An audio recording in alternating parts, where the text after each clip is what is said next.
Andalusia, 1934. A town pressed low under a chalk sky, its courtyards heavy with mourning. They called it a house, but it was really a rule written on whitewashed walls.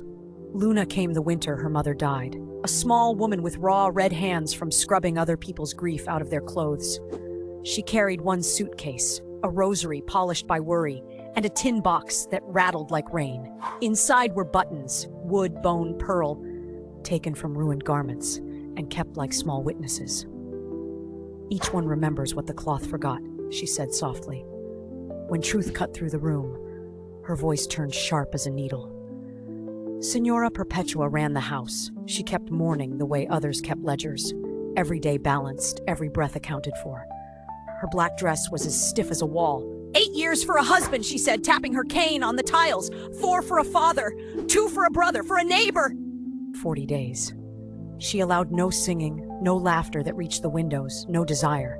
Desire always showed through the seams. God help us, Luna whispered when she entered.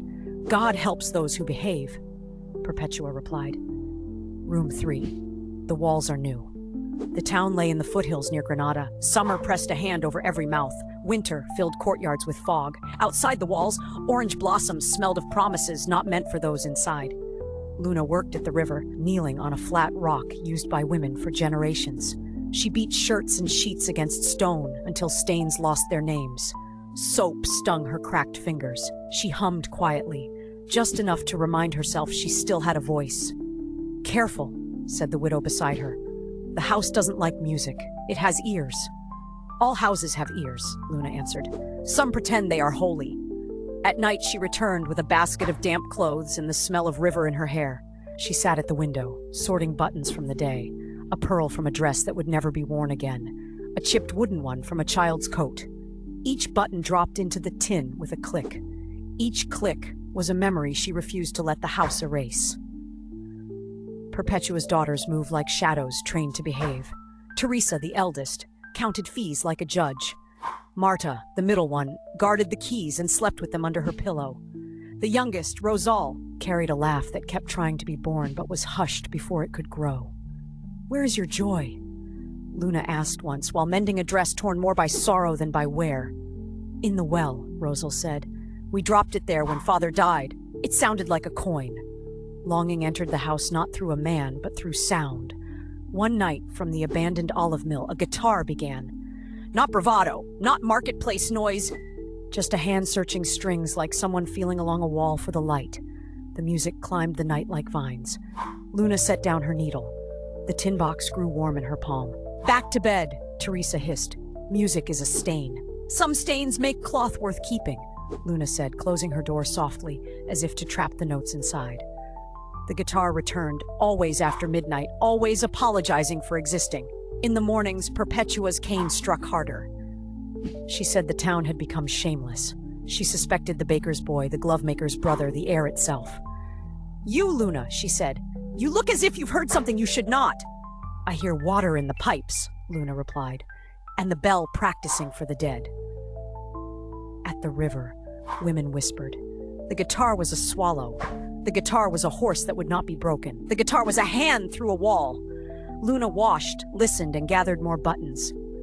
She now sorted them by color. Pale ones for mornings that never arrived, dark ones for nights that refused to end. Rosal caught her humming one noon. Teach me.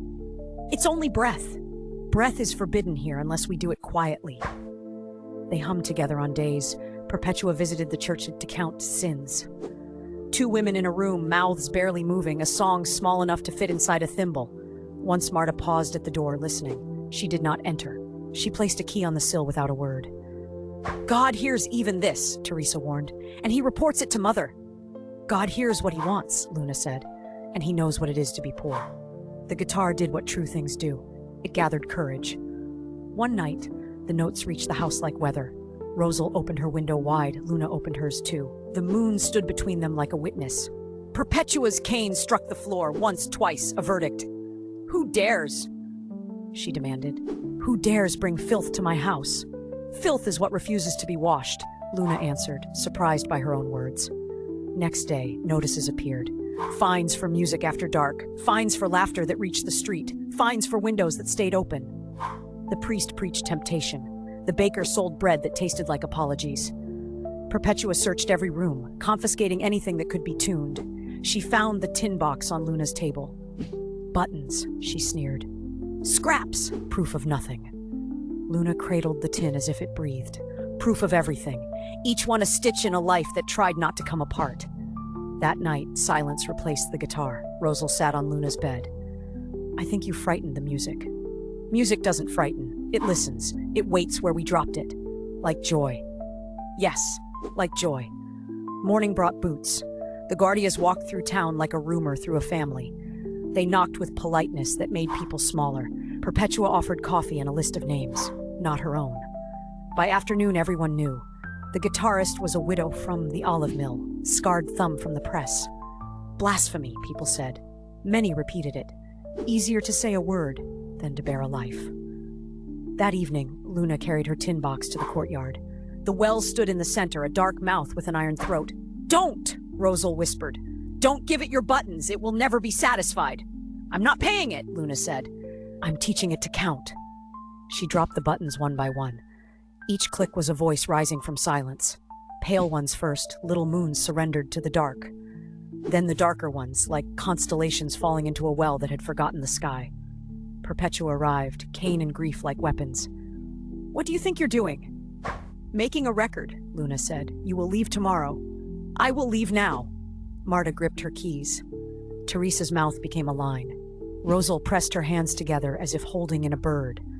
Luna lifted the last button, a pearl from a wedding dress that never reached the church, and raised it to the sky. The moon paused, recognizing itself. God help us, she said, not as a plea but as a diagnosis. She smiled, improper for any season, and let the button fall. The sound was not like a coin.